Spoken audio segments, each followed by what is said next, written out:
lang ni pagpadasig sa matag usa. Dili lang ni pagtudlo. Kung dili nag-inject ka og mga pulong sa Ginoo sa imong kinabuhi. Kay ang pulong sa Ginoo pagkaon man ni sa imong kalag. Gipakaon nimo imong kalag igsoon, no? May mga kaingon ta, balag wala ni pagkaon ng akong lawat, pero akong kalag gakaon ni. Sa imo diya ang pagtuon sa pulong sa Ginoo, ingon pa ni Joshua nga meditate day and night, no? Sa imo ni pagtuon igsoon adlaw gabi. Gipakaon nimo ang imong kalag ba kay igsunan.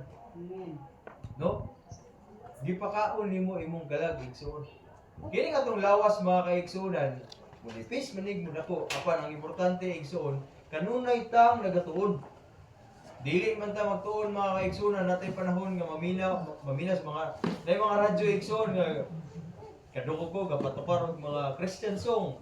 Dahil mga radyo igsoon nga